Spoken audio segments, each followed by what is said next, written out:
I kind of wanted to say here that my dad wouldn't have thought that this many of you would show up, but I'm starting to think he may have figured that out. So we would first like to address our attire. My dad requested that we wear these outfits from the popular 1994 comedy Dumb and Dumber, starring Jim Carrey and Jeff Daniels. There were a lot of things he wanted on this day, but a t-shirt cannon is like $700.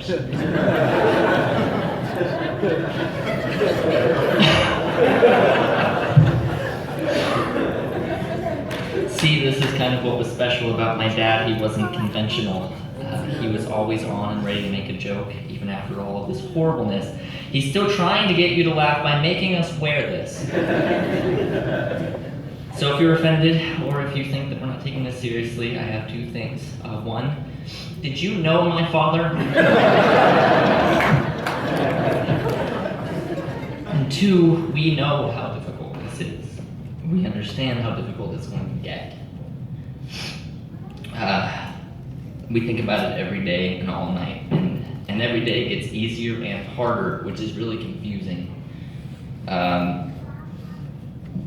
So we're gonna give my dad the send-off he would have wanted, not the one you were expecting. Any of you grew up with my dad? So did we. Our dad was very young when he had us, and this afforded us the luxury of growing up with what seemed like another brother. And it was like living in a frat house sometimes.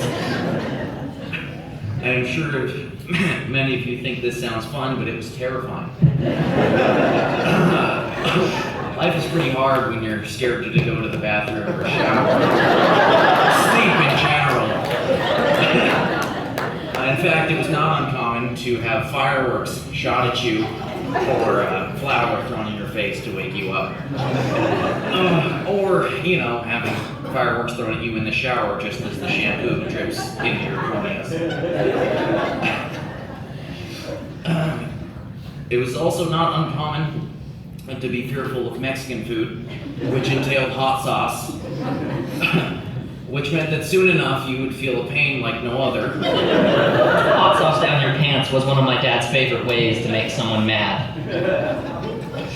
These hijinks did not stay homebound. In the car, if you ever said you were cold or that you had to go to the bathroom, he would roll down the windows and, take the scenic route home. The scenic route was just to drive around our neighborhood 22 times. Until the bladder pain was so intense and you were crying out that he decided to finally drive home. And even then, he would take an hour to open the door and then use the bathroom first. We were trying to think of all the ways, or all the things to tell you, our favorite stories, but they are all very detailed and long. All of you have one. So instead, here is this. He would start surprise food fights. He would wake you up with fireworks or by throwing a handful of flour in your face. If you ever questioned him, he would shoot you with an airsoft or a paintball gun. He would put you in inflatable hamster balls and push you down 30-foot hills. He loved cream soda. He hated orca whales. He would pull us out of school just to go to the movies. He one time drove in the bike lane just to avoid traffic, narrowly missing pedestrians and yelling at them to get out of the way. He liked to eat red vines with mustard, a custom that is now followed in a small village in Uganda.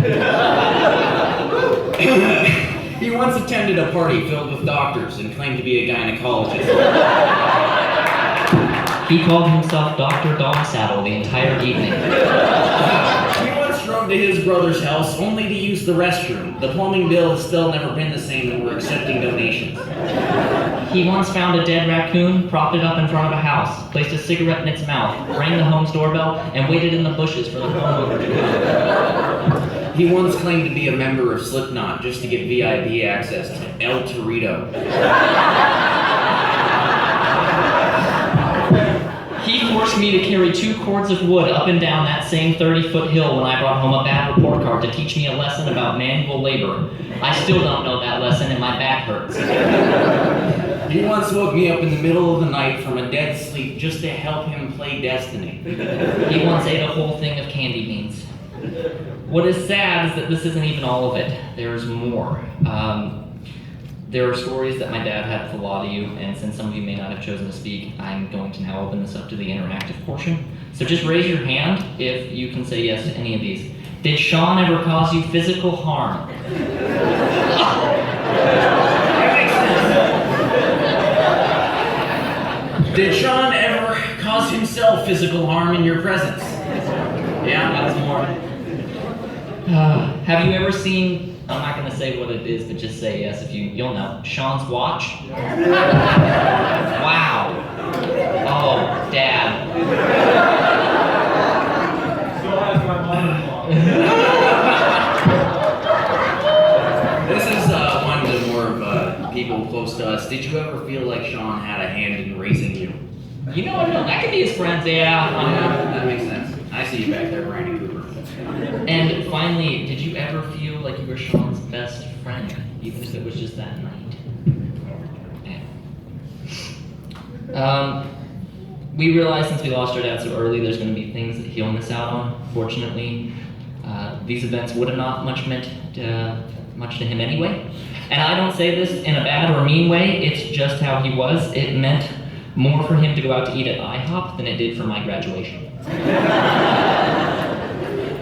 He will miss the obvious things that we don't need to mention, because I've held it together kind of so far, but he was able to meet the women that me and my brother want to call our wives. I'm not proposing. He loved them very much.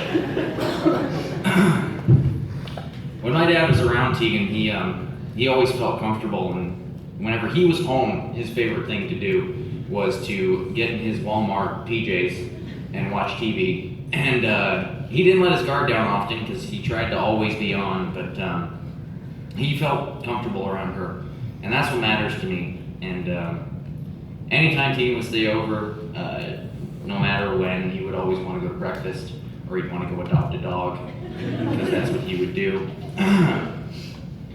But all things considered, I know he was happy seeing Tegan and I together, and although he'll miss some of the major things, what matters is that he knew, and despite everything, it's what matters.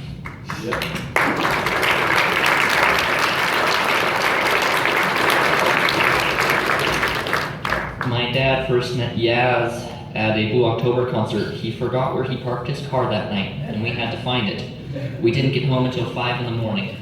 It wasn't until about a year later, though, that they would get to know each other. Yasmin could always rely on my dad to be the one who would agree with her that we needed to go get ice cream. He loved really weird things about her. He liked her sneeze because he thought it was weird. He loved throwing bugs on her and locking her in a room. He loved that when she would get to my house before I would, they would talk and she would get to know him. And he really just loved that she made me happy. He loved that I was with someone who made me better. He loved that she would sometimes forget her Star Wars cereal at my house and eat it. He loved you, and he said that he wanted to be able to tell you your baby was ugly. Because in his words, all babies are ugly. It's going to take a few weeks for them to look cute. I'm sorry he didn't get to know you more, but I loved you. So we are coming to the end of the service, so to close, we would like to say that he'll be missed. We would like to close the way he would have wanted us to, so that is with a bang. That being said, my brother and I are going to raise our IBC cream sodas. There, okay. And